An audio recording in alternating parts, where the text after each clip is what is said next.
Bismillahirrahmanirrahim. Alhamdulillahirabbil alamin wa bihi nasta'in ala dunya waddin.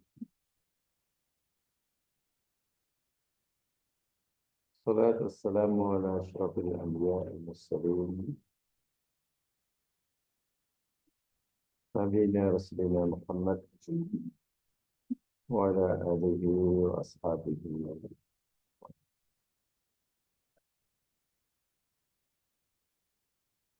Alhamdulillahi rabbil alamin wa Muhammadin ya rasulah. Rabbi shrah li sadri wa yassir li amri wa hlul 'uqdatam min lisani yafqahu qawli.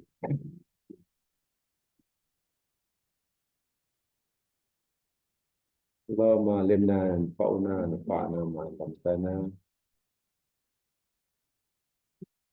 warzuqna ilman walhamdulillahi ala kulli hal. Amin ya rabbal alamin.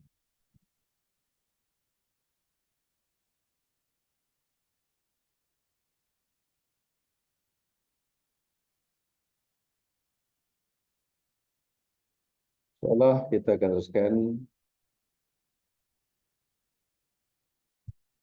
kita surat Tolak. Pada selepas kita pelajari ayat yang ketujuh.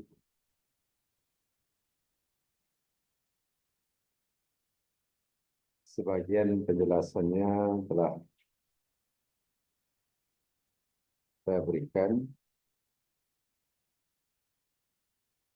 Beberapa kesimpulan penting daripada ayat yang ketujuh. Yang pertamanya, bahwa nafkah itu suatu kewajiban yang mesti dilakukan oleh suami terhadap istrinya, sungguh pun istrinya seorang yang kaya raya.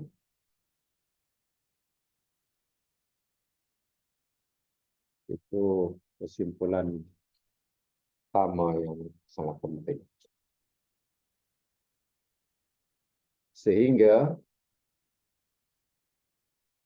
suami atau istri yang kaya tidak boleh dipaksa oleh suami, atau suami yang tidak boleh memaksa istri yang kaya untuk menggugurkan kewajibannya memberi nafkah. Lain halnya jika istri yang kaya itu sendiri yang mengikhlaskannya, meridhokannya. Jadi bermakna suami tidak punya hak untuk memaksa istrinya menggugurkan kewajiban nafkah walaupun dia kaya. Karena begitu ketetapan agama, dalam keadaan apapun suami wajib memberikan nafkah, tapi Allah Subhanahu wa taala Maha Adil. Kadar nafkah yang wajib diberikan oleh suami kepada istrinya atau oleh seorang ayah kepada ahli keluarganya, Islam tidak menetapkan berapa amount-nya yang tertentu, tetapi Islam hanya mengatakan ikut kemampuan. Dalam ayat itu ada kalimah liyunfik du sa'atin bin sa'atih wa man qudira alaihi rizquhu fayunfik bima atahullah. Mana ikut kadar kemampuan. Kadar kemampuan mana menjadi subjektif relatif lah. Kalau Allah menyatakan Allah tak memberikan bebanan melebihi daripada apa yang Allah berikan, mana kadarnya menjadi subjektif relatif. Bergantung kepada individu itu. Boleh jadi bagi E, ya pasti tak sama dengan bagi B. Itu maksudnya bersifat subjektif relatif. Banyak-banyak, sikit-sikit. Jadi tak boleh, umpamanya istri protes, kenapa kamu hanya berikan kepada aku sekian? Itu abang kamu bagi isinya lain, tak boleh. Abang kamu bagi keluarga dia lebih, kenapa hang bagi itu? Tak boleh. Ini yang maksud subjektif relatif. Bergantung kepada orang itu. Kawan aku dapat banyak dari suaminya, kenapa aku pula? Itu bukan dari Quran. Itu dari budaya, dari emosi. Jadi kalau ikut Quran, sudah ikut kadar kemampuan. Jelas sekali itu. Itulah keadilan yang Allah Subhanahu wa taala berikan. Banyak-banyak, sikit-sikitlah. Dan bahasa yang saya gunakan yakni benar-benar bersifat subjektif relatif, bergantung kepada individu masing-masing, dan relatif ya boleh jadi dia pasti berbeza-beza lah antara A, B dan seterusnya dan seterusnya. Tetapi sebagaimana yang telah sampaikan pada siri lepas, ada beberapa syarat yang perlu dipenuhi bagi istri yang berhak mendapatkan nafkah dari suaminya atau bagi suami yang wajib memberikan nafkah pada istrinya. Ada syarat yang perlu dipenuhi bagi istri yang berhak mendapatkan nafkah. Atau syarat yang perlu dipenuhi bagi suami wajib memberikan nafkah. Jadi jika syarat-syarat ini tidak terpenuhi, maka suami tidak wajib memberikan nafkah dan istri pun tidak berhak. Bila suami tidak wajib, bila istri tak berhak. Itulah cara rumahnya. Dan saya pertamanya, kembali telah kita pelajari, ayakuna aqdu zawaji sahihan. Mesti balik akad nikah yang sah. Jadi kalau akad nikah itu disahkan tidak sah, jika akad nikah itu disahkan tidak sah, ya maka tidak ada kewajiban suami memberikan nafkah dan tak ada hak bagi istri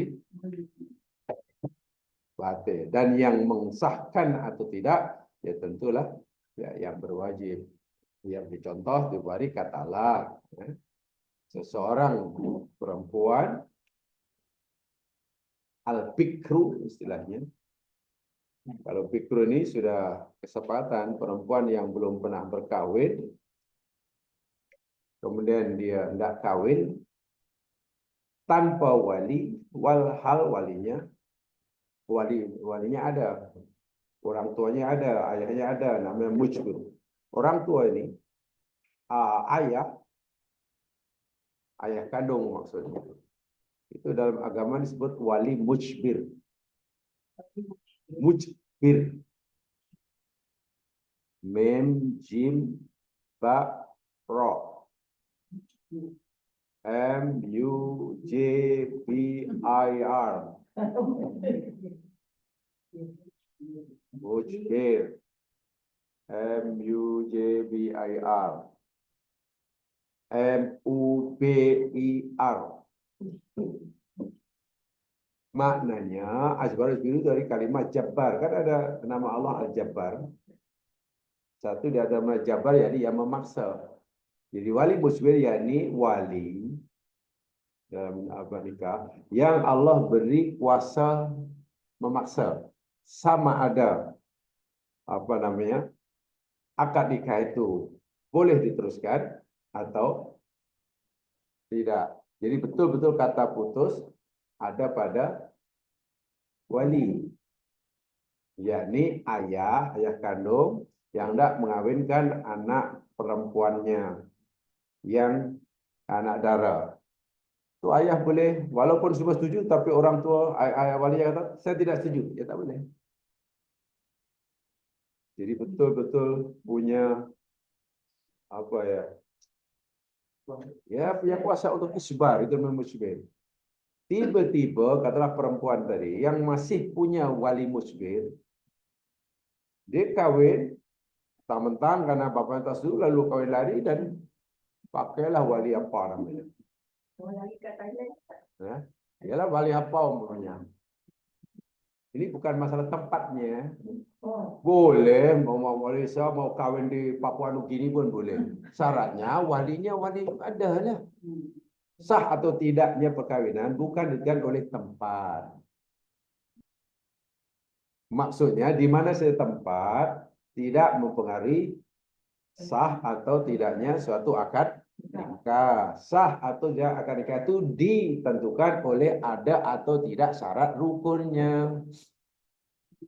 Calon pengantin ada, saksi ada, kan? Wali ada, mau kawin di Papua Nugini pun boleh. Itulah maksud. Dan tidak semestinya di masjid. Di supermarket pun boleh. Kita ini terlalu, enggak, saya bicara hukum ya. So betul-betul kita boleh membezakan mana yang hukum, mana yang patut tak patut. Boleh tak kawin akad nikah di supermarket? Boleh. Di pasar tani? Boleh. Apa salahnya? Jadi jangan tanya, tapi orang tak buat, itu soal lain, ini soal hukum, bukan orang buat tak buat. Wali musbir ada, tapi tak nak pakai wali. Dia pakai wali hakim atau wali siapalah. Mana tidak menggunakan, tidak berberikan pada wali yang Allah beri kuasa, maka perkahwinan dianggap tidak sah. Tidak sah. Jadi tidak sah, mana dianggap tidak ada pernikahan. Pernikahan tidak wujud. Nah, walau kana Abdul Badr al-Fajr faizu nafaqah. Yaitu bila satu akad itu batal ataupun fasid, rusak, maka rusak karena tidak memenuhi syarat rukun yang telah diajarkan oleh agama, maka tidak wajib atas seseorang yang dianggap sebagai suami memberi nafkah. Dan apa yang berlaku? Al-wajib fi hadhihi bahwa at-tafriq bainaz zawjain. Maka mahkamah atau pihak yang punya authority masih memisahkan, tafriq, menceraikan. Tak boleh lagi karena tidak ada ikatan. Jadi macam tidak ada kawin akad nikah, masih orang lain. Wala tu'tabaru zaujah maupun haki zauj, dan tidak dianggaplah bahwa perempuan itu sebagai istri atau suami lelaki sebagai ini yang dimaksudkan syarat yang mesti ada itu. Jadi dan ini mesti mendapatkan pengesahan sah atau tidak itu, jadi pengesahan bagi yang punya hak lah, yang berautoriti lah. Bukan kalau kita yang tanya pada yang mengesahkan, kalau kita tanya sah atau tidak akad nikah itu kepada yang menikahkan, jawabnya sah lah. Kan? Katalah budak itu lari ke tempat yang lain. Wali musbir tidak dilibatkan. Wahal ia yang menentukan sah atau tidaknya kan. Jadi pernikahan tadi dianggap tidak sah. Kita nak tahu sah atau tidak, jangan tanya pada orang yang mengakad nikahkan. Sebab kalau kita tanya pada yang mengakad nikahkan, apa jawabannya? Pasti sah. Jangan tanya pada pengantinnya. Dia cuma jangan tanya pada saksinya. Kalau saya saksi, sah.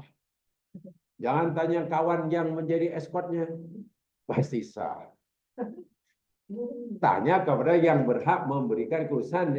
Saya tidak, yang punya kuasa ini anak dara. sah atau tidak, dan masih punya wali musbir. Wali musbir setuju atau tidak? Tak tahu menang pun, jangan lagi setuju, tak tahu.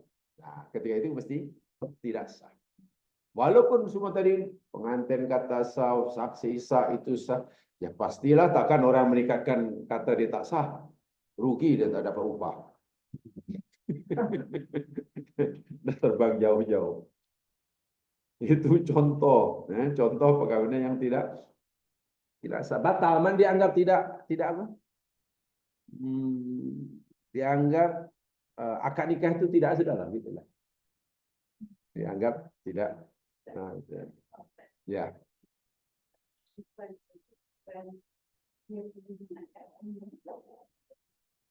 Itulah dinamakan kalau perlu persetujuan itu bermakna wali mujbir tadi menyerahkan atau mewakilkan. Jadi kalaulah katalah akad nikah tadi si wali mujbir tidak di situ, tapi telah diberitahu dan telah memberikan persetujuannya, itu namanya mewakilkan.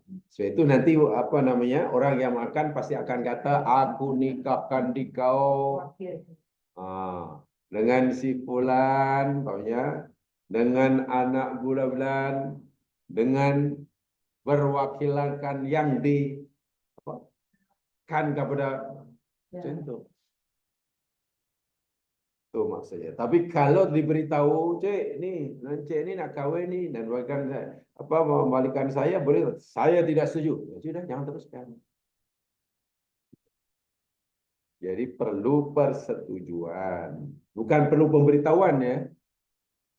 Beza antara pemberitahuan dan persetujuan. Kalau pemberitahuan yang penting beritahu, tak boleh. Yang penting dah beritahu. Kan, persetujuan. Walaupun tidak diwajibkan ada di tempat akad nikah tersebut.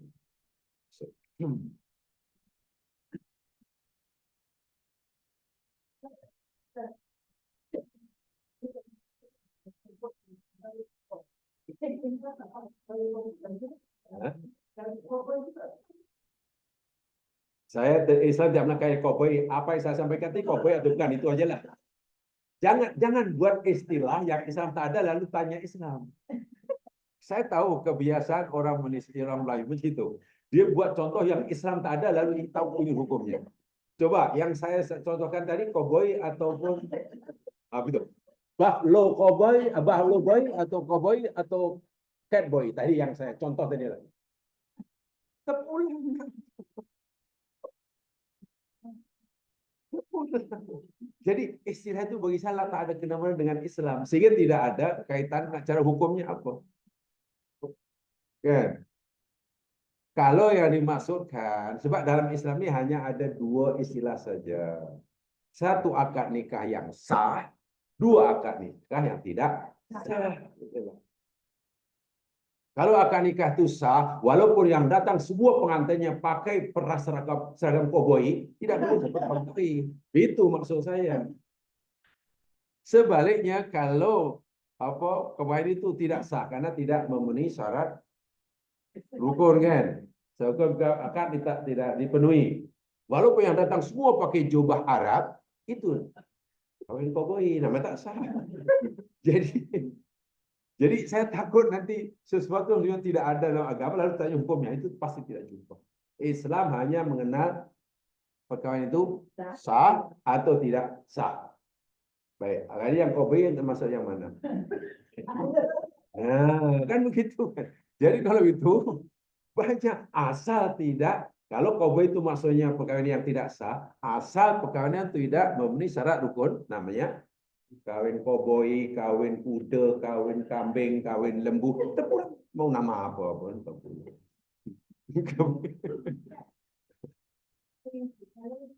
Dan laki dan perempuan dia jadi dia pergi dan kawin. Pertanyaannya. Dia nak kawin, boleh tak? Dan dia waktu kata boleh kawin, dia kawinkan. Siapa yang kata boleh? Ini tempat ini. Oh, belum paham juga rupanya ya. Baik, yang saya jawab tadi bukan saya buat nama tempat, nama tadi Papua Nugini. Saya sebut tadi. Jangan, takkan tak paham. Perkawinan sah atau tidak ditentukan oleh tempat. Mau luar negeri, dalam negeri, di kandang kambing, kandang kuda, kebun tamar, kebun pasar malam, tak ada masalah.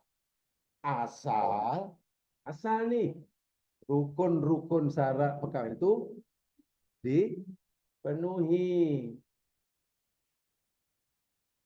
Baik, yang siapa yang terlibat? Dua pengantin, saksi, wali. Dan kalau wali itu wali mujbir, mesti memberikan keizinan, bukan hanya diberitahu. Sebab wali mujbir itu penentu terakhir. Katalah, calon pengantin laki perempuan setuju? Setuju. Saksi ada? Ada. Apa namanya nih? Yang nak akadkan ada? Ada, umpamanya. Pendaftar perkawinan ada? Ada, umpamanya. Kan seakan-akan sudah apa namanya? Sudah cukup kan? Ya, saya jelaskan. Nanti paham lagi susah lagi. Tapi satu yang boleh membatasi, bahasa mudah beginilah. Kalau jamaah paham. Seluruh negara di UN sana setuju. Amerika kata tak setuju. Setuju atau apa? Jadi atau tidak? Veto kan? Nah, ibaratnya macam itulah. Wali mujbir ini ada hak untuk saya tidak setuju. Ya sudah. Walau yang kawinkan tadi katalah yang akan nikah pakai jubah, bukan main besar semua serban dia di Masjidil Haram umpamanya. Bukan hanya luar gede, Masjidil Haram. Sebaliknya, kalau wali mujbir, ini wali mujbir ya. Kenapa sih wali mujbir? Sebab ini jamaah sekalian, dalam pendapat ulama, kalau perempuan itu sudah pernah bernikah, kemudian cerai, kan? Keizinan wali itu sudah banyak yang jumhur mengatakan tidak diperlukan. Sebab perempuan lebih berhak atas dirinya sendiri. Perempuan yang kawin itulah. Perempuan yang pernah kawin, kemudian ingin kawin semula, ia lebih berhak pada diri sendiri pada walinya. Itulah. Tapi kalau perempuan belum pernah kawin, mana dara, wali lebih, itu panggil musybir itu. Itu maksudnya. Jadi tak perlu disebut luar negeri tak apa, di mana saja. Sebab perkawinan tidak ada kena-mena dengan tempat ataupun hari. Mau tempatnya di pasar malam ke, pasar tani ke, Masjidil Haram ke, di Surau Buwu ke, tak ada masalah. Dalam rumah ke, di hall hotel ke, atau di gazebo depan rumah, boleh. Itu kalau perempuan yang tak pernah kawin lagi lah. Ya, bikron. Dipanggil bikron.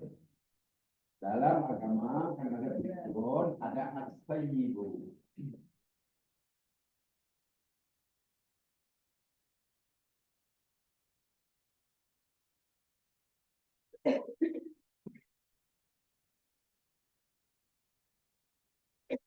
Bikron itu anak dara yang perlu pernah kawin, saya itu yang pernah kawin. Kalau bikron perlu wali mujbir. Ini punya hak betul ni. Al-waliyul mujbir. Bahasa diplomatiknya wali mujbir lah. Maknanya dia yang lebih berat, yang berhak. Adapun tayyib, jadi yang pernah berkahwin, ini dia sendiri yang juga daripada walinya. Maknanya persetujuan si wali tidak diperlukan. Bukan maknanya dia tidak perlu wali apa semasa akad nikah. Mazhab Syafi'i masih perlukan wali, walaupun mazhab Abu Hanifah tak perlu wali. Bagi si inilah, mana dia sini boleh membuat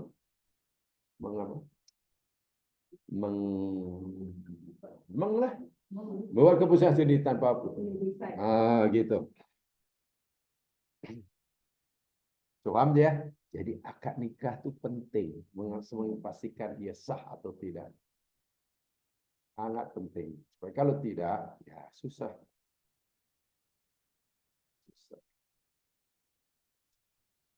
Baik, kemudian ada lagi dukhulu zaujati fi manzili zaujiyah. Syarat yang kedua, bahwa nafkah itu wajib bagi suami dan hak bagi istri, yakni dukhulu zaujati fi manzili zaujiyah ay falau lam yahdus ihtibasun aw baqa'i zaujiyah fi zaujiyah duma mubarrab syar'iyyah fa inna tasqutu nafaqatu zaujiyah an zaujiha. Katakanlah tah macam mana atas sebab kesalahan apa si istri ini pandai bersalah sana apa lalu ditahan menjalani hukuman kan kesalahan kan tahan berhukuman istibas itu kan ditahan dihukum ditahan semasa ia dalam tahanan atau dalam hukuman atau dalam penjara maka apa taskut gugur nafkah istri atas suami. Maknanya kewajiban suami memberikan nafkah pada istri atau hak istri untuk mendapat nafkah gugur apabila istri itu ditahan karena kesalahannya dihukum. Jadi tak wajib bagi makan, tak wajib bagi minum, tak wajib bagi tempat tinggal, tak wajib bagi hukum. Paham ya? Situ maksudnya. Macam mana nak bagi minum, nak masuk penjara pun tak boleh. Tapi dia memang tak sah kan nikah itu. Hah? Tak, ini istri yang sah. Ini yang sah. Tidak, ini nomor dua. Ini sebab nomor dua. Kan tadi nomor pertama, gugurnya nafkah bila akad nikah itu tidak sah. Yang kedua, gugurnya nafkah itu bila istri itu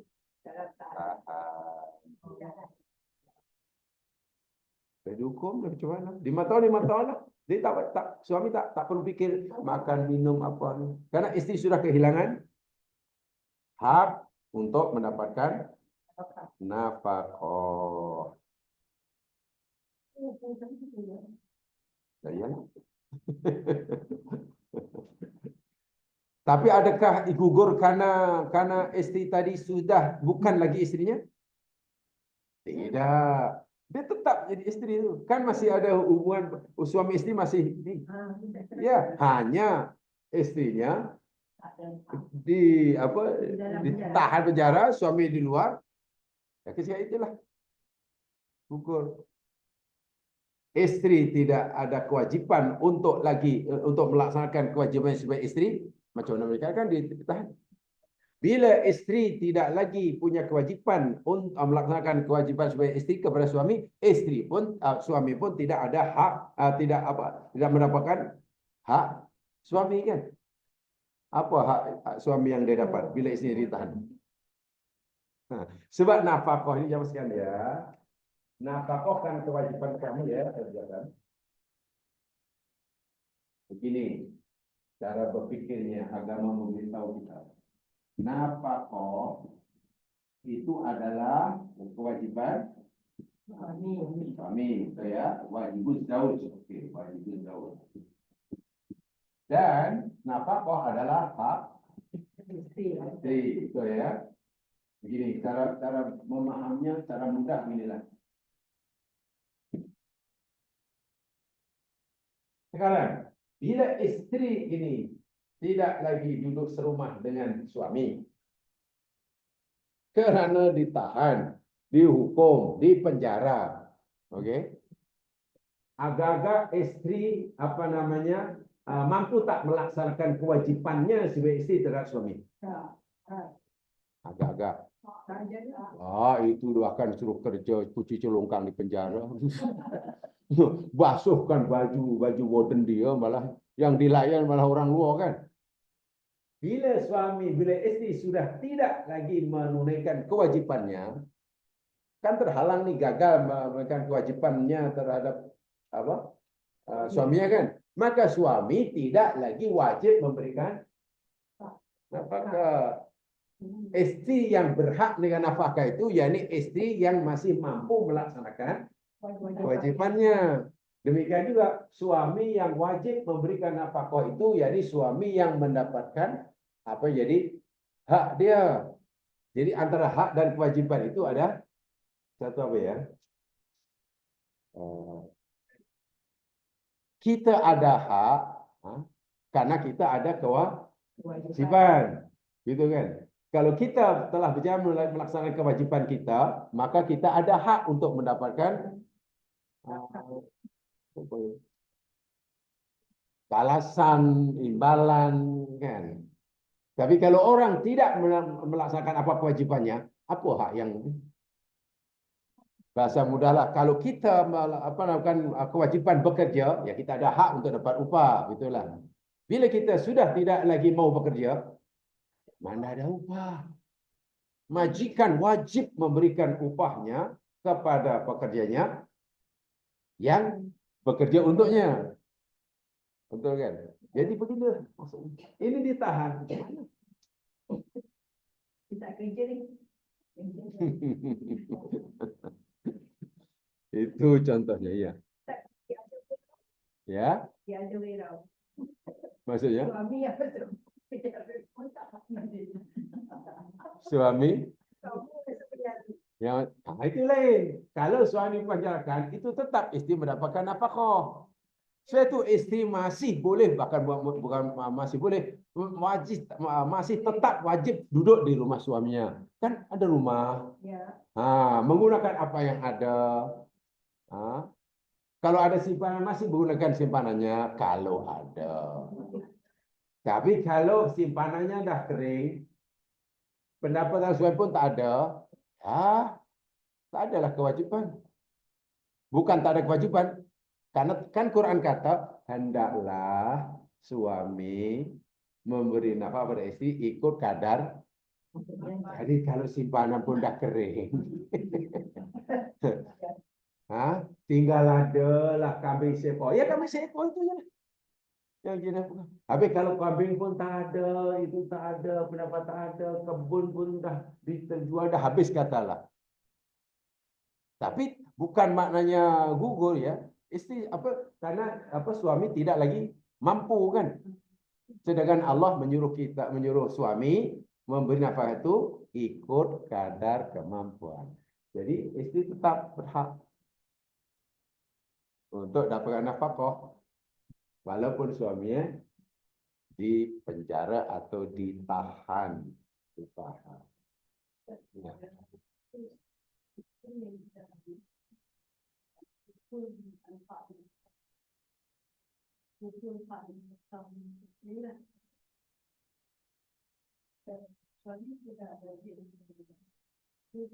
Maknanya kalau ada kalau suami pun tak jawab jaga. Nafkah itu tempatkan disebut dalam ayat sebelumnya, ayat berapa dia? Ayat 2 ya? Ayat berapa tuh? Ingat ya, ayat ini bersambung bermula ayat pertama hingga ayat berapa sekarang ni? Ayat 7 kan? Itu sambung tuh. Jadi memahami bukan ayat ini. Ayat sebelumnya kan askinuhunna. Ayat sebelumnya, betul? Ayat ke-6.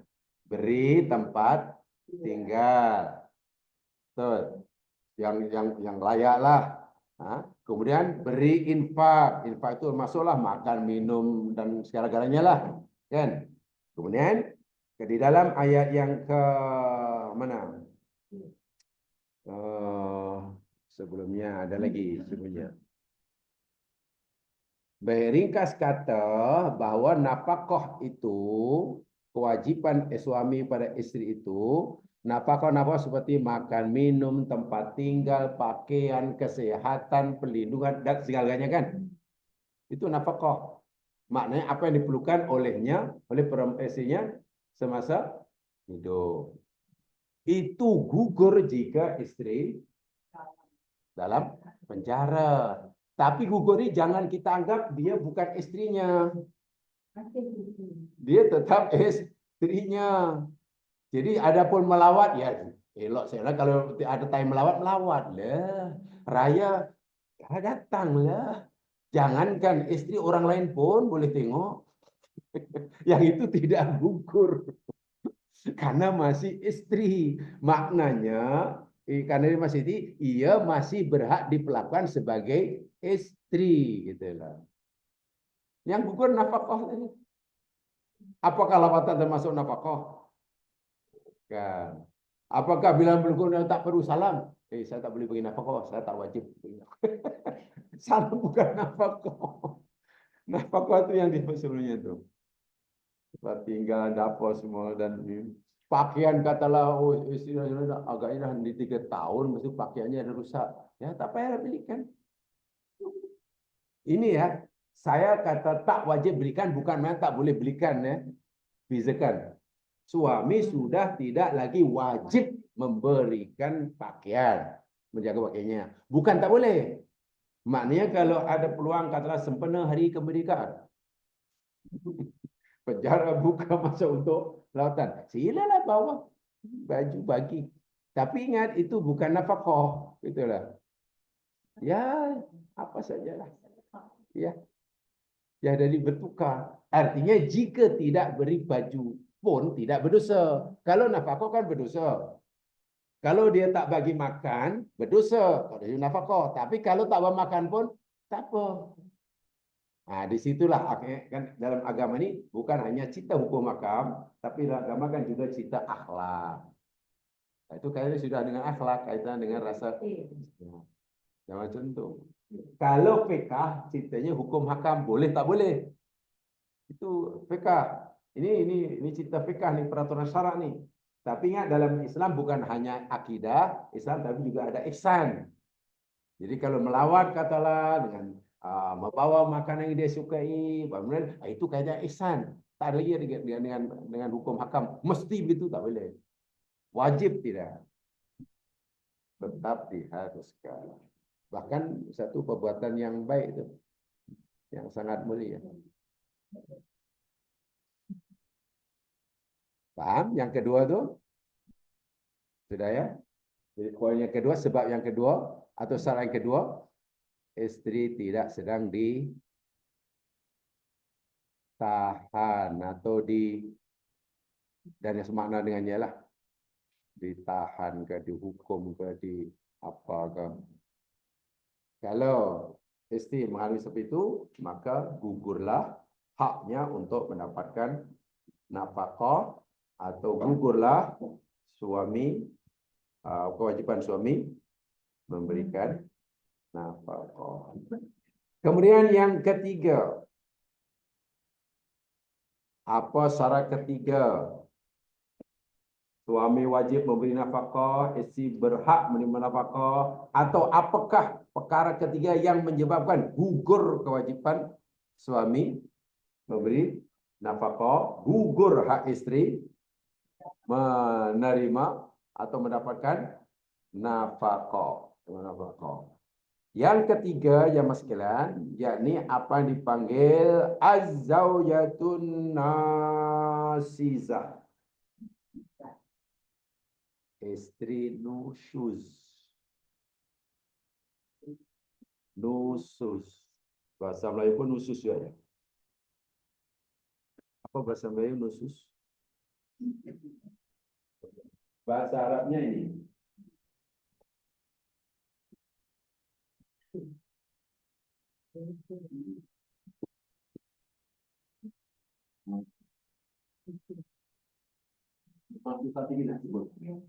Nusyuz.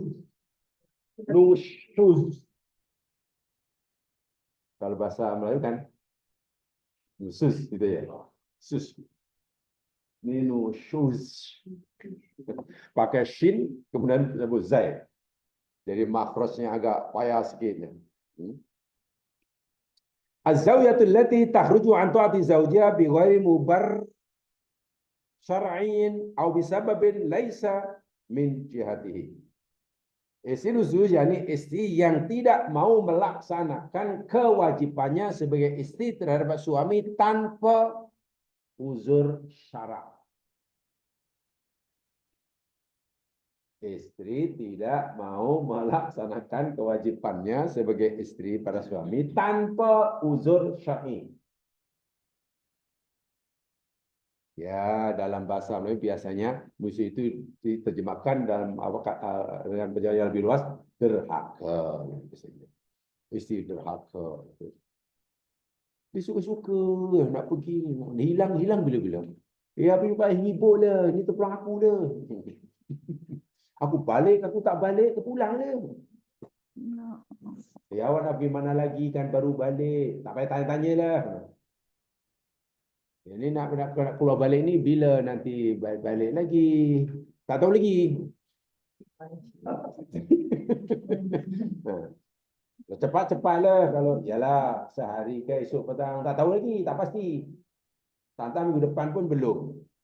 Janganlah macam tu. Apa dah jangan-jangan.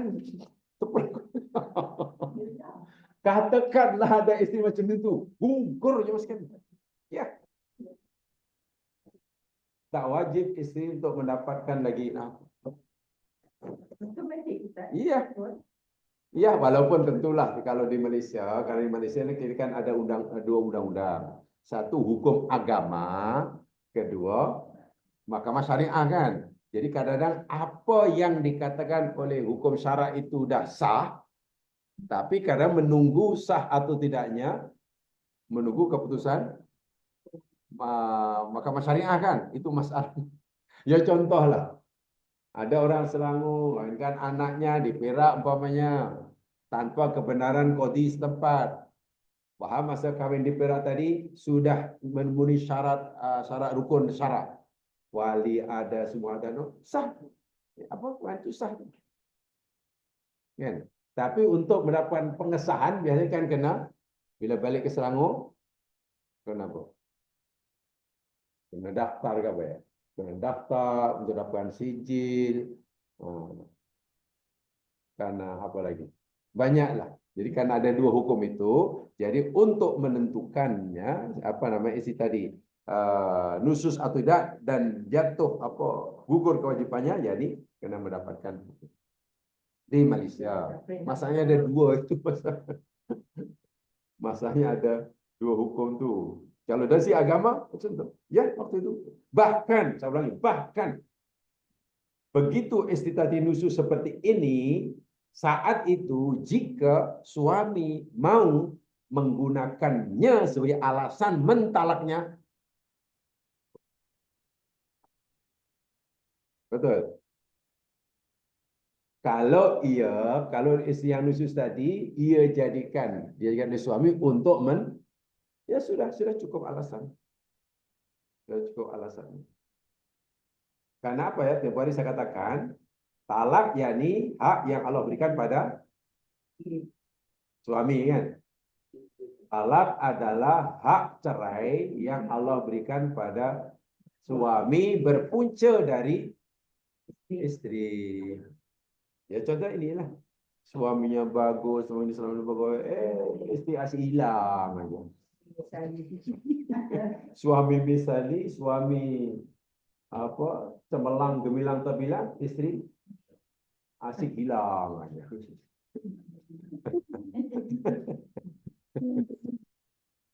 Nah itu tidak ya, sudah cukup alasan tuh.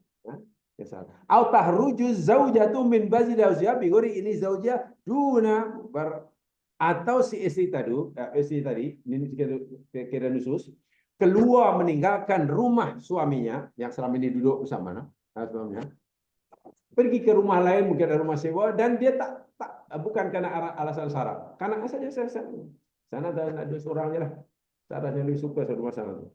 Tak apalah, you tak bayar pun tak apa, saya bayar sendiri, saya mampu.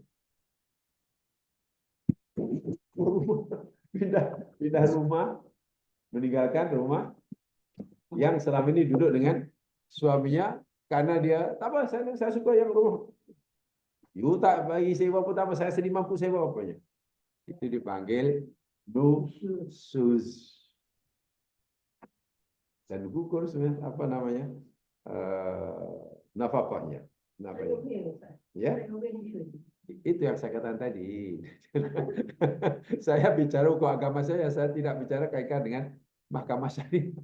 Di Malaysia dia mas sekalian, tolak, suami, aku ceraikan engkau talak satu. Itu sudah sah talaknya. Kalau tanya agama lah. Tapi menurut undang-undang syariah belum, ini kena tunggu apa? Pengesahan. Mana kena bawa kesnya, ajukan kes apa namanya ke mahkamah, daftarkan. Suami yang menceraikan kena minta khidmat lawyer. Isteri yang diceraikan kalau tak puas hati kena lagi, tunggu lagi jadwal pembicaraan bila. Dia memang tapi hakikatnya itu sudah sah. So itu pada zaman Nabi antara mahkamah yang berlaku dengan orang Islam itu sama. Jadi mana ada pada zaman Nabi mahkamah yang khas untuk tak ada. Kan memang itu dah. Dan mahkamah sekarang kan tidak. Tapi ada baiknya juga, ada mahkamah zaman sekarang ada pengesahan. Contoh orang yang kawin di luar daerah, walaupun sah, ya. Dia kawin mana? Oh, kawin jauh lah, di Ethiopia umpamanya. Asal jauh. Tadi baru Papua Nugini. Dia kawin di Ethiopia umpamanya. Wah, itu sah menurut syarat. Ya. Tapi mungkin belum dianggap sah menurut undang-undang negara. Sebab belum didaftarkan. Kalau nak daftar pun nanti mungkin kena tanya itu, bla bla bla, mungkin kena saman lagi, tak apalah. Katalah tidak didaftarkan. Dan rumah tangga itu dah rumah tangga yang sah. Kemudian punya anak, anaknya tetap anak yang sah. Tetap anak yang sah. Tetapi masalahnya, ini dari segi undang-undang negara ya, jika katalah suami istri yang sah tadi, dah punya dua orang anak yang sah tadi, tiba-tiba cerai. Dan nak menuntut, istri nak menuntut hak itu. Pasti mengadu kepada mahkamah kan? Mengadu mahkamah, mahkamah tengok apa? You kahwin ke? Tengok ke? You bila kahwin? Ada di Selangor ke? You orang Selangor. Kahwin kat mana sana? Nah, itu susahnya. Jadi mahkamah tak boleh nak ambil apa-apa tindakan apa ni. Jadi prosesnya memang susah, sangat susah. Sehingga itu saya kata ada baiknya berdaftar itu macam tu. Untuk melindungi keputusan itu. Kalau kita bicara dari segi kepentingan. Tapi dari segi hukum yang sudah sah. Dan tak ada yang dilanggar oleh agama. Jadi kalau dianggap melanggar pun melanggar undang-undang negara lah.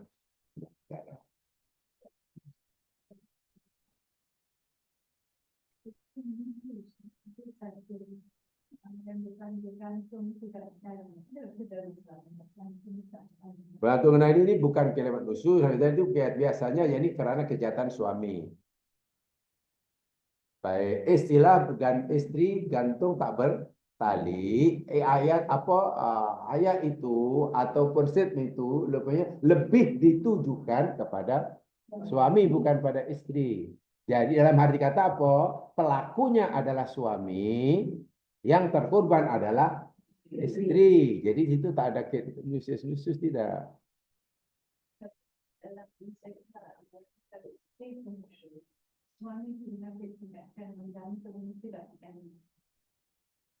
Macam mana? Sebagai hukuman kan. Kalau isteri yang syukur dia tak menceraikan tapi dia tak melalui suami. Tak, sebetulnya dia sudah kehilangan hak untuk dapat nafkah. Kan? Tak mau menceraikannya. Kalau tak mau menceraikannya dan istri tidak mau diceraikan, tapi suami tak, nah itu boleh menuntut mahkamah. Itu very simple. Very simple. Kalau, ya betul. Itu sangat mudah. Artinya istri minta, mahkamah mengadu. Minta diceraikan itu namanya hulu. Betul. Hulu. Dan bila nanti kuat alasannya, mahkamah akan putuskan suami dalam melepaskannya. Tapi bukan talak. Namanya perceraian itu karena nusus. Kan hakikatnya suami tidak mau menceraikannya. Tapi istri minta dicerai. Lalu permintaan istri dikabulkan oleh mahkamah. Maka bila berlaku perceraian, maka perceraian itu disebut hulu. Orang Melayu kata tebus talak.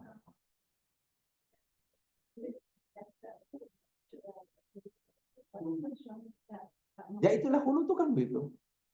Hulu, begini ya, dengar ya. Cerai itu kan dulu pernah kita pelajari, ada berapa perceraian jenis perceraian? Kalau kita tak paham itu mungkin memang bingung kan. Masalahnya kita orang Melayu ini bila sebut cerai dengan satu, yaitu masalahnya. Cerai itu satu, ada namanya karena talak. Dua karena hulu. Tiga karena sah. Empat karena li'an. Itulah macam apa berbeza-beza panjangnya dan berbeza-beza kesan hukumnya. Itulah. Oke, sekarang suami itu tak mau menceraikan istrinya walaupun istrinya derhaka, gitu kan? Istrinya derhaka tak mau menceraikannya. Mana dia tetap ingin apa? Mau sebagai istrinya, gitu kan? Walaupun hakikatnya suami itu teraniaya tidak kalau istrinya macam nasib. Tanika. Jadi kalau suami tak menceraikan, ya terpulanglah itu hak dia. Tapi dengan syarat, ya dinasihatikan Quran kata imsakun bima. Oh, kalau kamu tak nak ceraikan istri kamu yang jelas-jelas menganiaya kamu, ya imsak. Tahan, mana jangan lepaskan karena kamu tak nafkah, tapi dengan cara yang baik. Jadi bukan dilepaskan macam layang-layang tadi, bukan. Begitu maksudnya. Tetap karena kamu anggap itu istri kamu, sekarang dia pula menderhaka, nasihatilah yang baik, tetap itu maksudnya. Tetap diperlakukan, suami tetap wajib memperlakukan sebagai istrinya. Jika suami tidak mau menceraikannya. Oke? Itu poinnya, Quran kata. Sekarang, suami tidak mau menceraikannya karena walaupun dia teraniaya, lalu dia ingin balas dendam. Oke, kalau kamu boleh buat aku nanya, aku pun juga boleh buat kamu nanya. Maknanya apa? Tadi kan tak diceraikan tapi tak dianggap macam istri. Nah, Siti dah kedua dia dah ikut Quran lah. So itu penyair Quran itu cantik. Percayalah, kembali pada Quran cantik. Dan itu tidak ada dalam Al-Quran. Kerana kamu mengerjakan aku pun nak pastikan hang nanya juga. Itu tak ada dalam Quran. Yang ada Quran, kalau kamu tak suka pada istri kamu, Allah bagi pilihan. Ceraikanlah dengan baik, kan?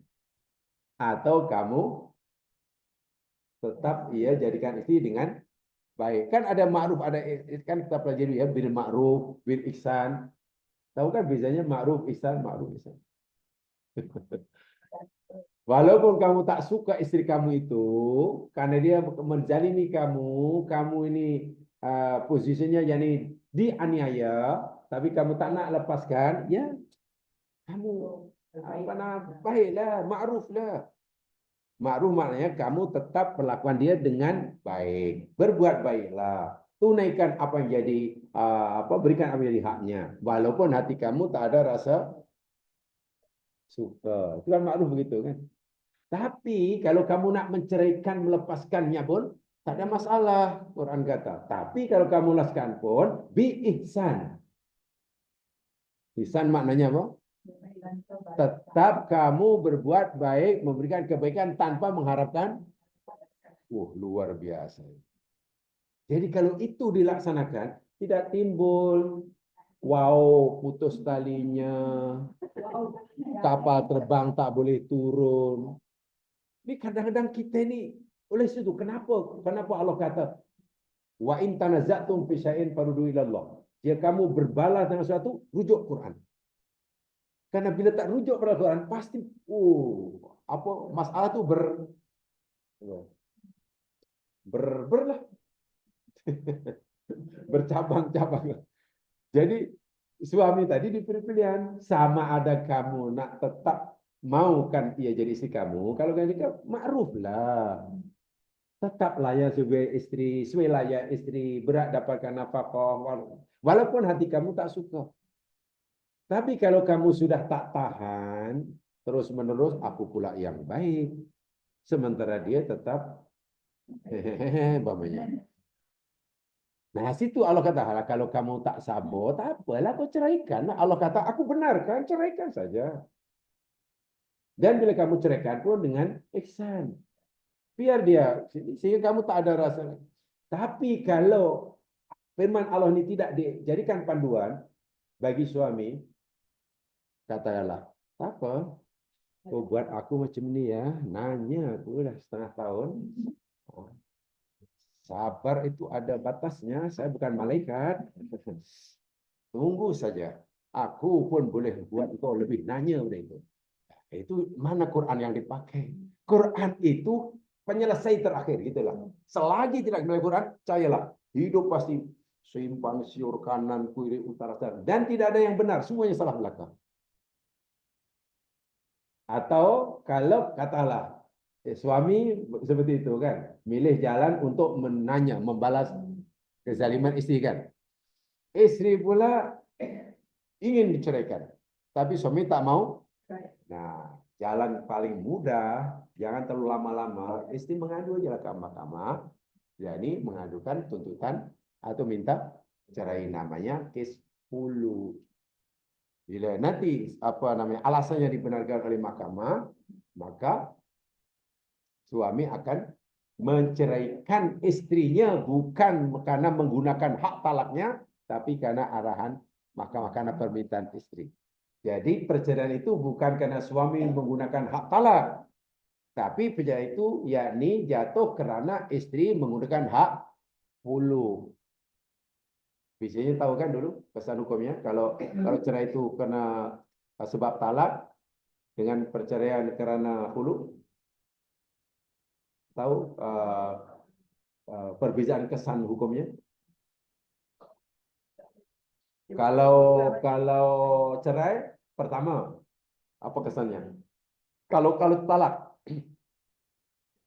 suami tidak boleh mengambil sedikit pun apa-apa pemberian kan? Itu pertama sekali kalau dari sini nafkah bab harta. Sementara bila hulu, istri wajib memberikan paling tidak minimum mas kawinnya yang pernah diterima. Dan yang keduanya, sejumlah harta yang diberikan oleh mahkamah sesuai dengan kemampuannya. Bisa itu. Dan yang keduanya, bila suami itu talak, atau talak satu ada dua, suami boleh rujuk. Sementara bila hulu, orang Melayu sebut tebus talak, maka tak boleh kawin. Tak boleh kawin. Dipanggil bain sugro kan tempoh hari yang sudah dua kali itulah, cerita dua kali itu. Jadi kesannya lain. Jadi situ makna beginilah poinnya. Kalau semua orang mukmin khasnya, orang kafir ini tak masuk orang kafir ya, orang kafir tak ada kena-mengena dengan perjanjian ini. Ayat ini hanya untuk orang mukmin. Kalau betul-betul semua ikhlas lillahi ta'ala, kerana Allah, patuh pada Allah, tak ada masalah. Serumit manapun masalah, kan Allah telah beritahu dalam ayat sebelumnya, wa may yattaqillaha yaj'al lahu makhraja, kan Allah dah beritahu. Siapa saja yang bertakwa pada Allah, pasti Allah akan berikan jalan, pasti. Syaratnya peraturan Allah itu tidak jadi nomor satu, itu dah. Itu akhirnya yang ingin balas tadi kan, dan itu egonya sangat kuat. Berapa lama kamu akan hidup senang? Aku tak bagi apa-apa, lalu kamu tak boleh kawin karena kamu masih istri aku. Nah, itu namanya kapal terbang tak boleh turun.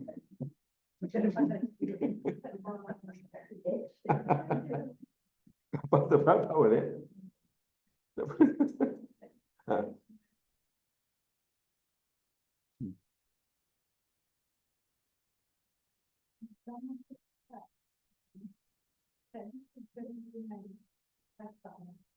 Dia menunggu nazilan Ustaz dan lagi pembicaraan dan itu tak ada bertahun-tahun sampai sudah selama sampai tanggung itu sebelum tahun dengan sebelum Itu sebetulnya bukan masalah peraturan Islam.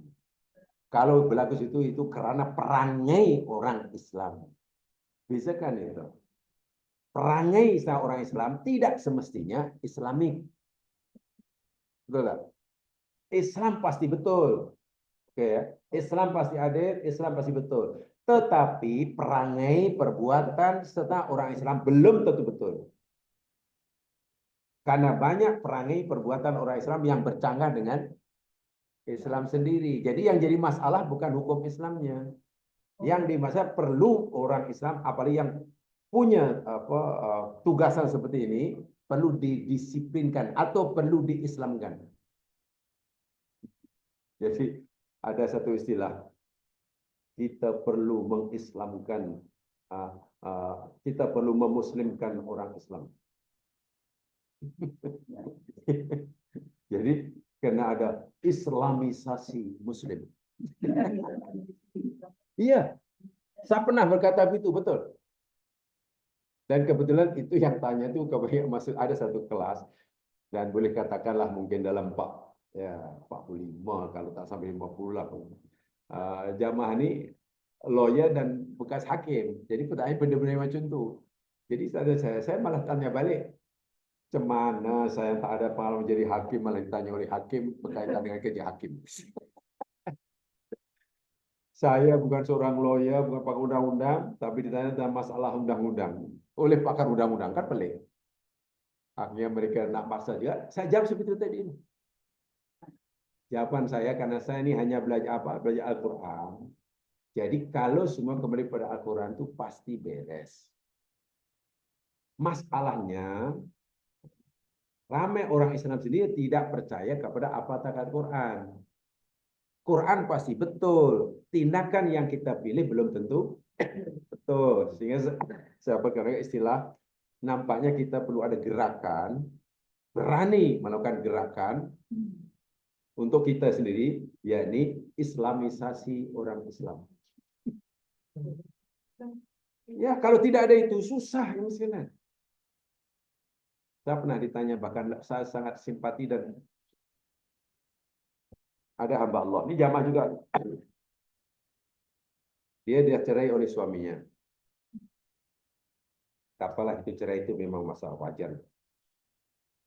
Bukan sekadar habis idahnya. Sudah berlalu 4 tahun. Mana bukan sekadar habis idah kan. Kalau sudah berlalu 4 tahun itu sudah habis idah kan belum?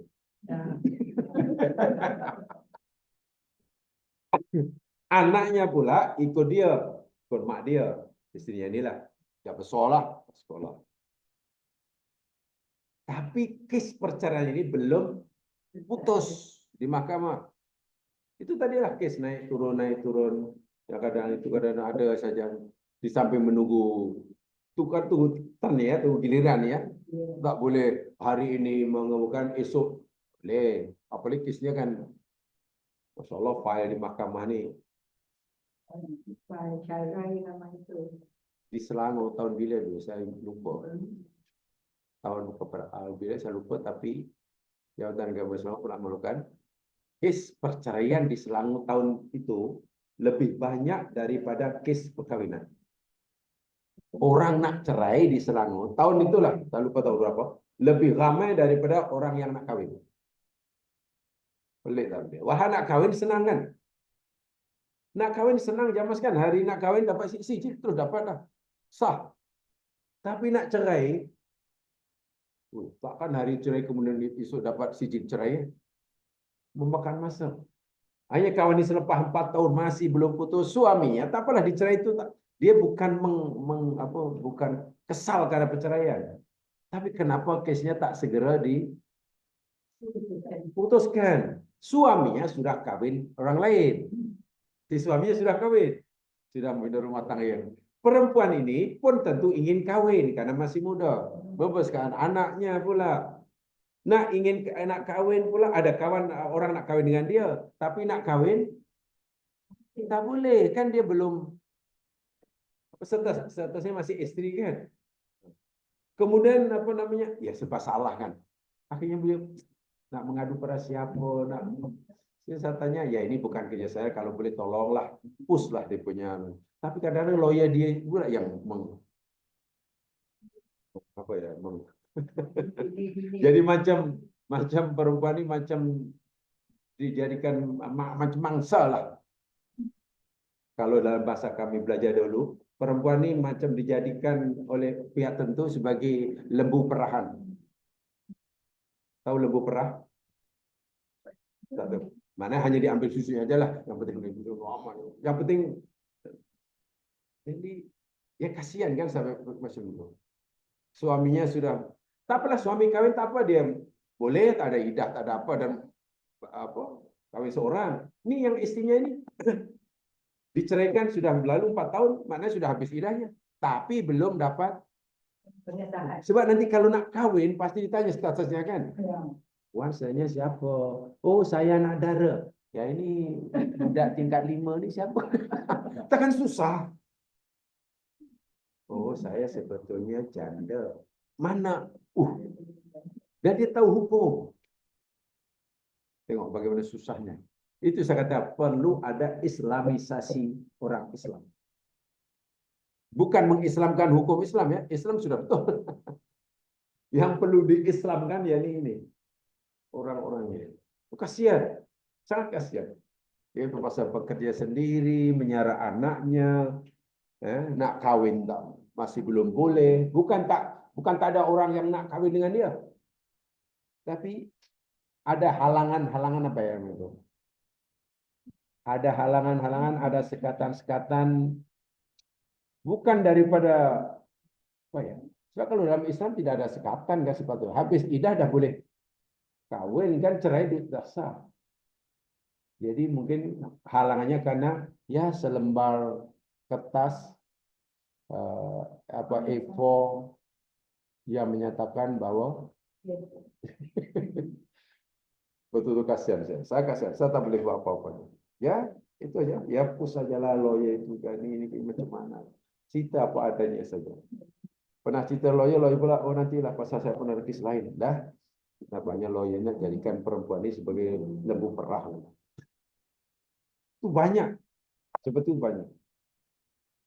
Jangan betul, saya gunakan istilah itu, akhirnya jamaah itu semua terkejut dan nampak setuju. Perlu islamisasi orang Islam. Khasnya orang yang berkenaan. Dalam ini mungkin lawyernya ke apa. Sebab kalau tidak, Quran dah cerita, wa may yattaqillah yaj'alhu makhraja. Siapa yang bertakwa pada Allah, pasti Allah bagi jalan keluar, dan pasti Allah jadikan masalahnya mudah. Kenapa jadi susah? Kalau itu tidak kembali pada Quran. Kalau boleh masih nak cari. Sebagai contoh ya mas sekalian. Februari saya nyatakan bahwa salah satu kewajiban yang diperintahkan oleh agama kepada suami yang telah menceraikan istrinya dan sudah habis idahnya, yakni memberi mit'ah. Betul? Mit'ah.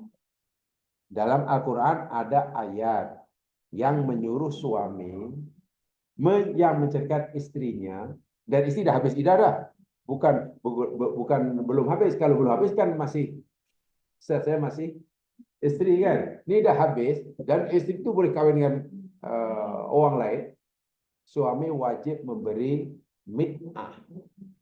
Mit'ah itu yakni pemberian sejumlah harta sesuai dengan kemampuan suami. Quran tak sebutkan berapa kadarnya.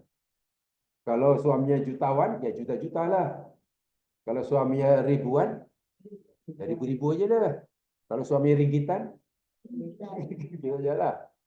Diberikan secara sukarela kepada bekas istrinya. Namanya mit'ah, bukan mut'ah ya. Kalau mut'ah kawin. Kawin mut'ah. Bingung lagi kan. Mut dan mit pun bingung lagi. Orang Melayu sebab bukan mut'ah, muto'ah kalau Melayu. Daripada kataan mata. Mata itu maknanya senang-senang kan. Tamatuk. Tahu tak tamatuk, mata, mata. Jadi suami tadi hendaklah memberikannya harta itu dengan senang hati. Tak ada rasa terpaksa. Tak ada rasa berat. Tak perlu menunggu arahan mahkamah atau ancaman zaman Pak Guam bil. Coba. Tidak, saya cerita Al-Qurannya dulu. Itu saya semakin yakin istilah saya masih ada satu gerakan Islamisasi orang Islam. Lihat ayatnya supaya jamaah paham betul nih. Namanya mit'ah ya, bukan muto'ah. Mut'ah itu kawin, itu kawinan. Ini mit'ah. Tulisannya sama. Apa namanya? Barisnya aja berbeza. Barisnya berbeza. Lihat firman Allah Subhanahu wa taala di dalam surah Al-Baqarah yang mudah dicari. Surah Al-Ahzab nanti tanya nomor berapa pula. Al-Baqarah ya lah. Ayat 236.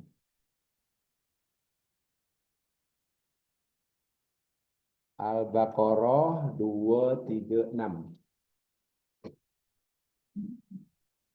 Ini sebenarnya apa ya? Surah tolak ini sebenarnya kata ini namanya tolak apa? Nisa Sugro. Jadi isi kandungannya, uraiannya banyak berkaitan dengan hak perempuan. Situ muslimah memang wajib tahu. Memang wajib tahu. Khususnya muslimah wajib tahu. Teristimewa muslimin perlu tahu. Sebelum kita Ayat 236 surah Al-Baqarah, Allah berfirman, la junaha alaikum. Tidak ada kesalahan atau dosa sedikit pun atas kamu. Ini kamu suami kayak sini. Kamu. Dari mana tahu itu suami? Aku. Nah, itulah cara memahaminya ya. Jangan tengok terjemahan.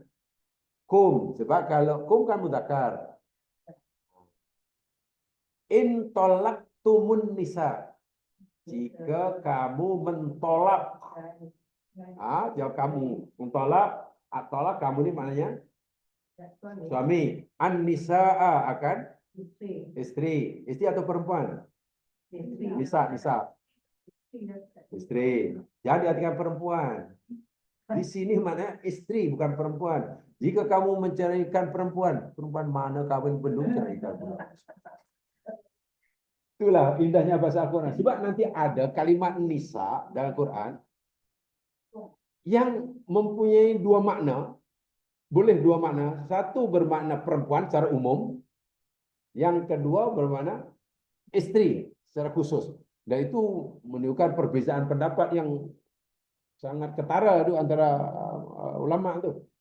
Contoh bab wudu nanti boleh diajukan. Bab wudu. Jika kamu suami mencarikan istri dan semasa kamu cari itu malam tamassuhuna. Selagi mana kamu belum menyentuhnya, mana belum mencampurinya. Pukul 11 pagi atau 11.30 pagi 12 ijab qabul. Aku terima nikahnya, sah semuanya. Alhamdulillah. Ya. Pukul 1 makan beradab. Tak bagi contoh yang paling mudah saja. Makan beradab. Ya. Makan beradab. Pukul 2.30 ini sesi fotografi. Bergambar. Dengan pengiring dan keluarga habis-habis ini. Pukul 3, pengantin mengantar pengantin lagi balik kampung. Minta izin nak balik kan majlis pun dah bersurai kan. Ketika pengantar tu nak balik pula, tiba-tiba masih di hadapan jemputan keluarga dia, keluarga istrinya. Si pengantin lagi pura kata, aku ceraikan engkau. Talak 1, katalah. Setelah saya fikir, aku ceraikan engkau. Dan ada saksi, ada itu. Ni Tok Qadi pun masih di situ. Ada tu masih di situ. Tok Qadi. Mana perceraian itu dari hukum agama sah atau dia sah? Sah. Itu maksudnya contoh apa namanya? Lelaki, suami menceraikan istri dan belum dicampuri. Kan baru pakaiannya pun masih pakai pengantin. Pengantin, iya. Makanan pun belum habis. Kesan hukumnya kesan pertama dari sisi hukum, perempuan itu tidak wajib beridah. Idah tidak ada. Sehingga bila suami menceraikan saja, tak bolehlah nak rujuk apa ke benda dia. Idah dah habis, memang tak ada idah. Kalau nak kahwin lagi, ya kenalan. Pinang ke, bla bla bla, semuanya lah. Kalau itu kesan hukumnya, tidak ada idah. Karena tidak ada idah, maknanya dia sudah tidak ada hubungan dengan bekas suaminya. Maknanya sudah jadi, ya, solo balik lah, single balik lah.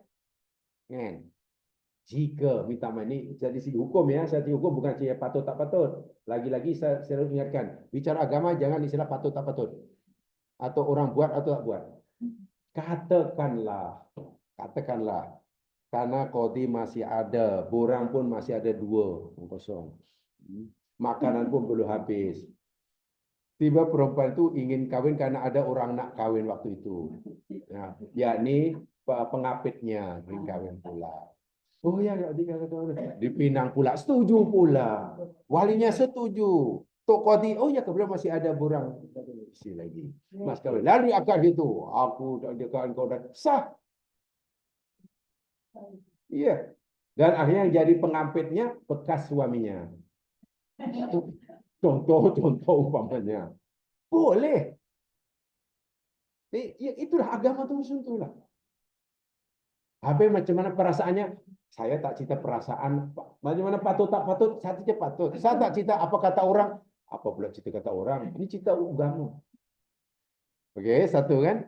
Kemudian walaupun dia tidak ada idah dan suami tidak boleh rujuk, kan? Tapi tengok, au tafridu lahunna faridah. Bahkan tengok, atau kamu wahai suami belum menentukan bagi mereka isteri kamu yang kamu ceraikan tadi mas kawinnya. Mas kawinnya belum ditentukan.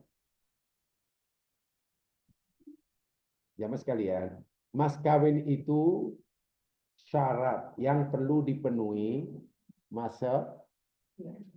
yang perlu dipenuhi ketika orang bernikah. Tapi menyebut mas kawin semasa akad nikah itu bukan satu kewajiban. Artinya menyebut mas kawin atau tidak semasa akad nikah, nikahnya tetap sah. Pada zaman Nabi, uzawwijuka kita mas kawin kita, qabiltu nikah sah. Aku terima nikahnya, sudah sah. Walaupun aku terima nikahnya bulan panjang itu sampai laki berpuluh-puluh tu. Aku terima nikahnya si nama pula perempuannya pula panjang. Ya, aku terima nikahnya Sri Suzuki Himpala Hondawati dengan mas kawin RM1,221.56. Aduh, tak, kalau tanya adakah itu mesti dilafaz, disebut maksud saya, untuk memastikan akad nikah itu sah, jawabnya tidak perlu. Tapi apakah boleh disebut? Boleh. Begitulah maksudnya. Faham ya? Kalau sudah engkau ini boleh. Boleh. Aku terima nikahnya, sudah sah. Tapi masalahnya di Malaysia ini sangat sensitif. Bila ada orang kawin, aku terima nikahnya, ada sah, nanti orang, tengok dulu. Ini mesti mazhab lain nih, mazhab lain nih. Itu masalahnya. Ini bercanggah dengan mazhab negeri nih. Ini boleh ditangkap nih. Ini ingkar titah sultan. Di Malaysia itu suka sama begitu masalahnya. Jadi bukan cerita boleh tak boleh, cerita memuaskan hati orang berkuasa atau tidak. Itu bahayanya. Ini nampaknya, lah ini mazhab Arab kan bukan. Ah, sudah. Ini bukan. Jadi orangnya tidak lagi fikir benar atau salah, boleh atau tak boleh. Tapi ini macam mana nih? Jadi mas kawin pun tak disebut. Tapi ingat, dalam perkawinan mesti ada mas kawin.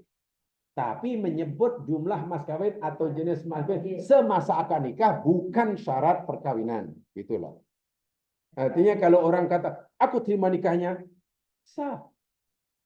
Tapi kalau di diri kita, jangankan itu jam sekalian.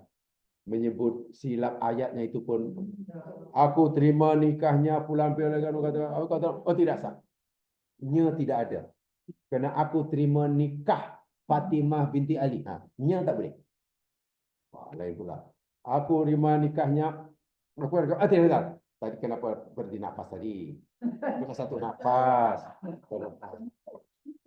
Tapi panjang tuh. Ya kenal tanya apa dulu? Aku terima aku apa tuh? Terlalu rigid, terlalu disusah-susahkan.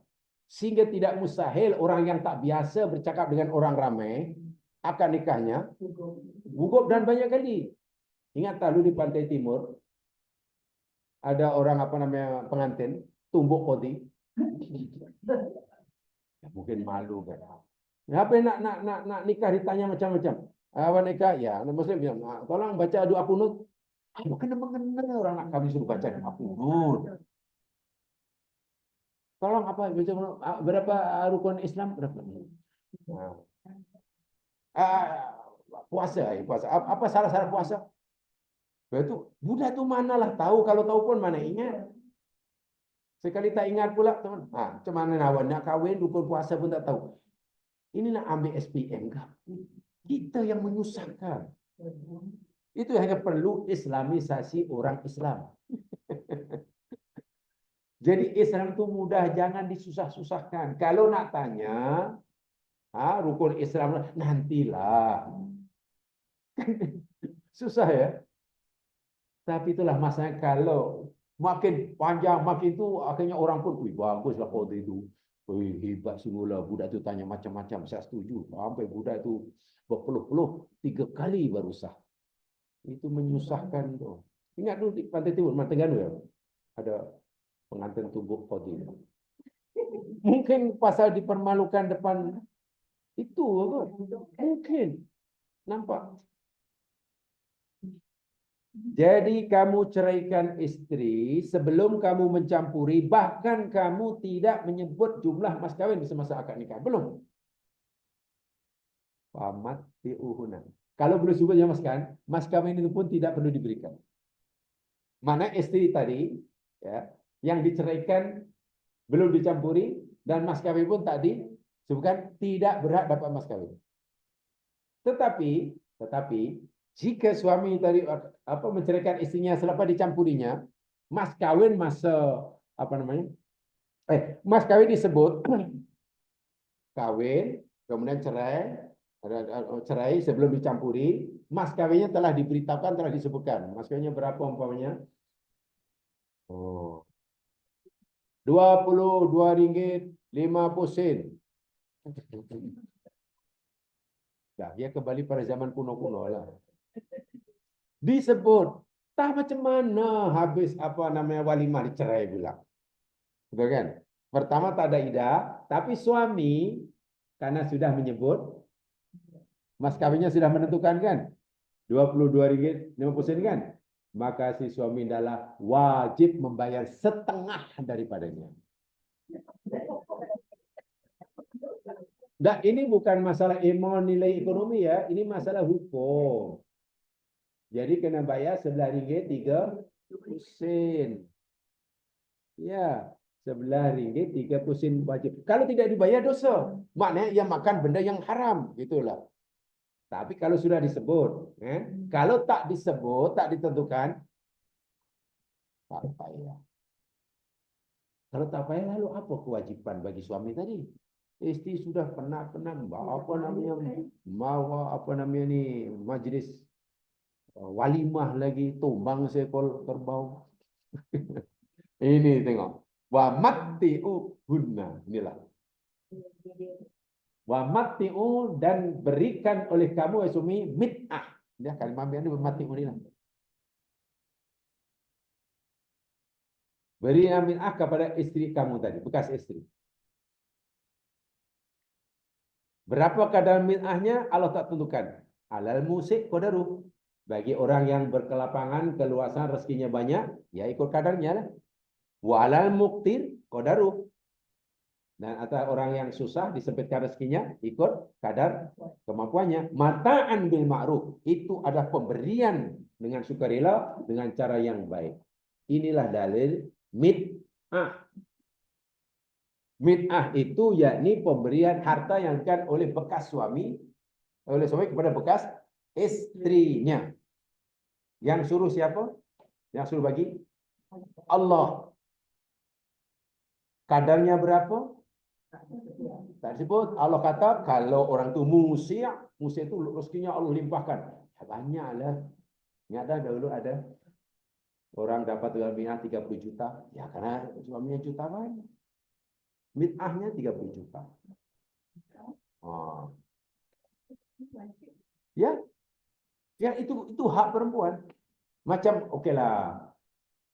Kalau kita punya tanggungan hutang pada orang lain, tanggungan hutang 10 ringgit, kita wajib bayar atau tidak? Wajib. Kita perlu bayar ini menunggu arahan mahkamah atau tak perlu? Tunggu fatwa Arab Saudi, Pak Mesir atau tidak? Itu Allah yang suruh, kenapa menunggu? Apa kerajaan sultan pun tak suruh, apa kena? Lah Allah itu yang suruh. Tapi tengok realiti dia. Apakah perempuan yang dicerai itu semuanya mendapatkan mit'ah dari suaminya? Tidak semua kan? Atau adakah perempuan yang diceraikan oleh suami yang mendapat mit'ah itu dengan sukarela dapat begitu saja, atau terpaksa berjuang naik turun tahap mahkamah bertahun-tahun baru dapat? Kan terpaksa berjuang kan? Oh, tahun naik turun mahkamah bayar, akhirnya dapat. Okey, mahkamah tu kan kamu wajib bayar mit'ah sekian pada istri. Setelah kira untuk bayar lawyer, defisit. Coba di mana Islamnya, saya ingin tanya. Kalau begitu realiti, di mana keadilan agama Islam, bukan yang praktikannya ya. Di sinilah akhirnya Islam tercemar tuh di situ tuh.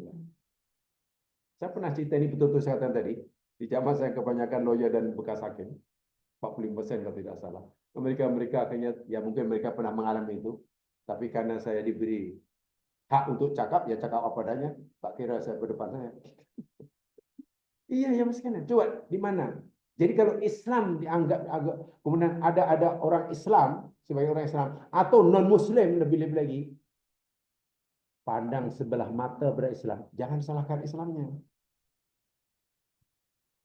Kalaulah ada orang Islam, apalagi orang non Muslim, tidak meyakini Islam, tak suka Islam, jangan salahkan Islamnya.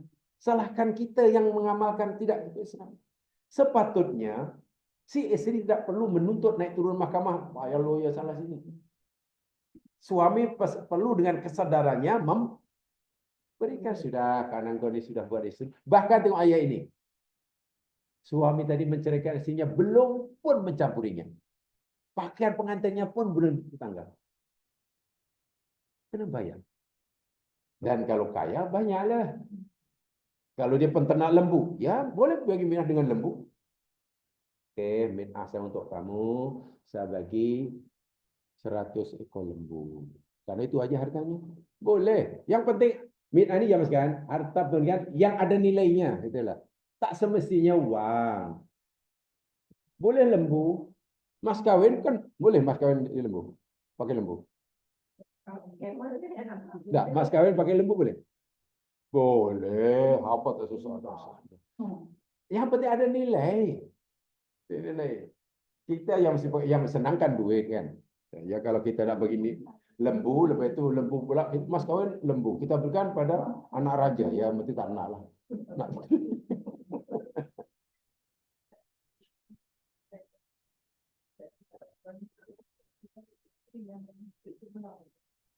Ya.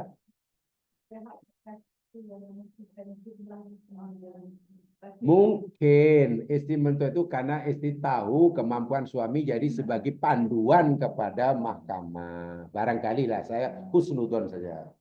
Saya husnudon. Jadi karena mahkamah tentu ingin tahu kadar yang mesti dibayar oleh suami. Ikut kadar kemampuan. Dan yang mengetahui, yang relatif lebih mengetahui kemampuan suami, yakni istrinya yang selama ini hidup lah. Hartanya sana-sana. Jadi menurut ini mananya milik istrinya. Itu panduan. Walaupun tidak semestinya mahkamah mesti mengabulkan yang diminta. Kan nanti ditanya juga suaminya kan. Ya, suami. Tapi kalau suami itu katalah coba nak suruh, ya tentu tak boleh kan. Atau apa istri minta berjuta-juta, yang suaminya hanya ribuan. Ya tidak adil lah. Inilah bid'ah. Jadi tengok kalau kembali pada Al-Quran. Suami nak bayar bid'ah, tak perlu tunggu arahan siapa. Sehingga mahkamah cuti.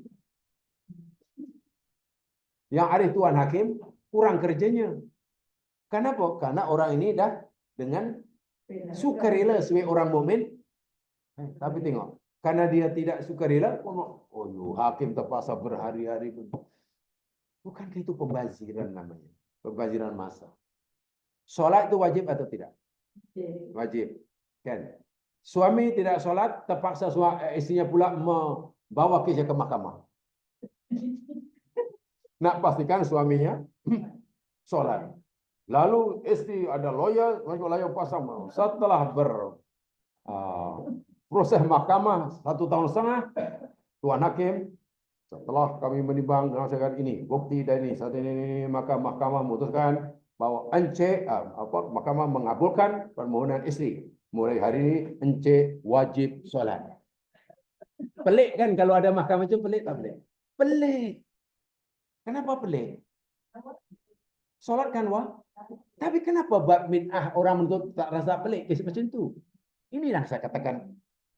Apa kita fikir yang solat itu perintah Allah, yang bid'ah bukan perintah Allah? Inilah yang betul-betul dunia jadi huru hara itu macam itulah. Sehingga Islam tak nampak cantik.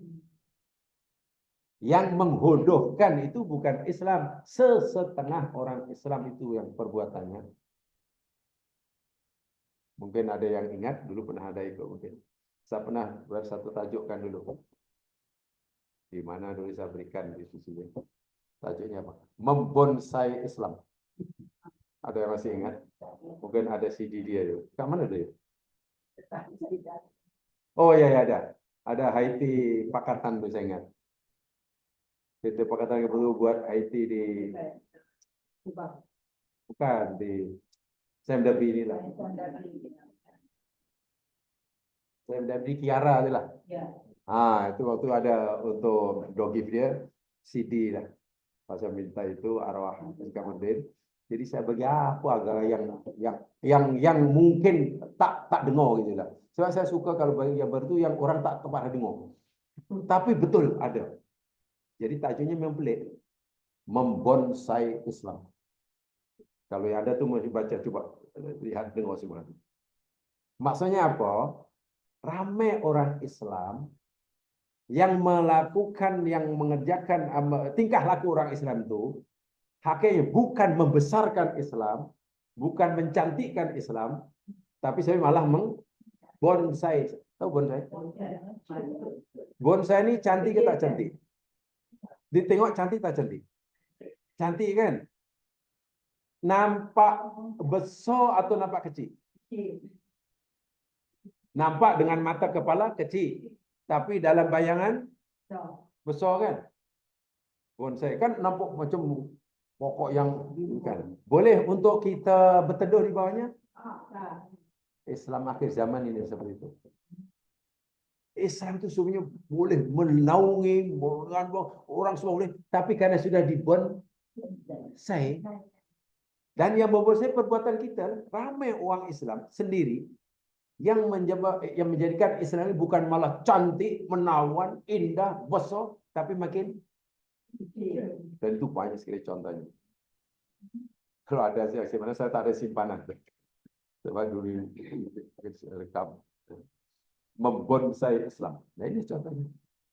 Macam mana untuk supaya Islam tidak jadi bonsai, mesti ada gerakan Islamisasi orang Islam. Islamisasi orang. Ya contoh inilah. Kalau ada istri menuntut bawa ke mahkamah agar suaminya sholat setelah 1 tahun setengah diputuskan wajib sholat, pelik bunyinya itu. Tapi kalau ada istri menuntut hak namanya bid'ah, lah 5 tahun baru dapat, tak pelik pun. Masalahnya kenapa yang itu tak pelik, ini pelik? Bukankah sholat itu perintah Allah, bid'ah pun perintah Allah?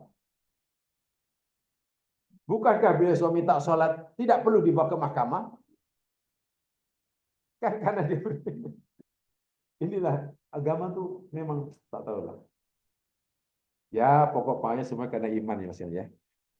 Sebab itu kalau semua iman keutamanya pasti apa kata Allah, bukan apa kata orang. Dan Quran perlu didalami. Coba kita mungkin tak ramai perempuan yang tahu. Wah dalilnya jelas sekali. Dan ayatnya tengok, tak dosa bagi kamu wahai suami kalau kamu cerai istri kamu yang belum kamu campuri dan kamu tak sebut mas kawinnya, maknanya kita payah kamu bayar mas kawin, tak payah. Tapi istri kamu tak ada kewajiban iddah, kamu tak boleh rujuk. Sudah selesai itu saja kamu balik, tapi jangan lupa kamu wajib bayar mid'ah. Dan jumlah mid'ah tidak ditekan oleh Allah, ikut kadar kemampuan. Allah kata yang punya kelapangan rezeki ikut kadar kemampuannya, yang disempitkan rezekinya ikut mataan bil ma'ruf. Satu pemberian dengan sukarela senang hati dengan cara yang baik.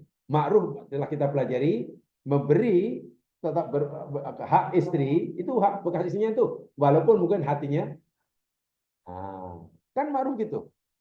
Yalah kalau hatinya suka takkan dicerai.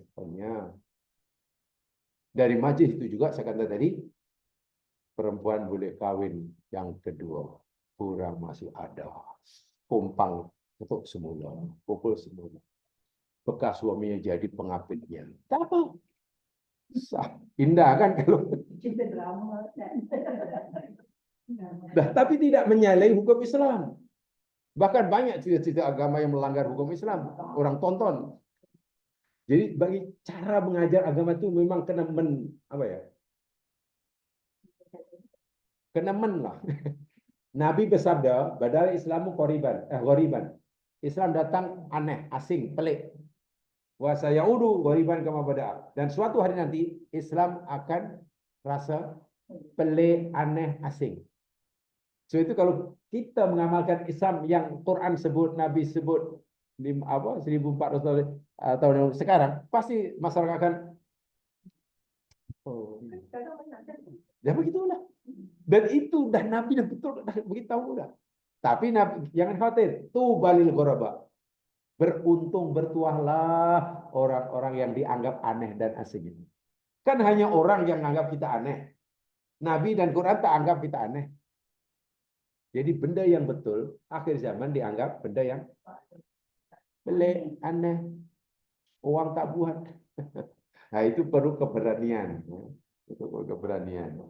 Pokok pangkanya iman. Daya itulah mid'ah. Dalam Al-Quran 2 kali mid'ah ini disebut ya mas kalian. Pertama surah Al-Baqarah 2, 3, 6. Yang kedua surah Al-Ahzab ayat 4, 9. Ya. Dan itu kewajiban suami itu hak istri. Jadi kena tahu sebenarnya. Kalau tak tahu ya susah sikit.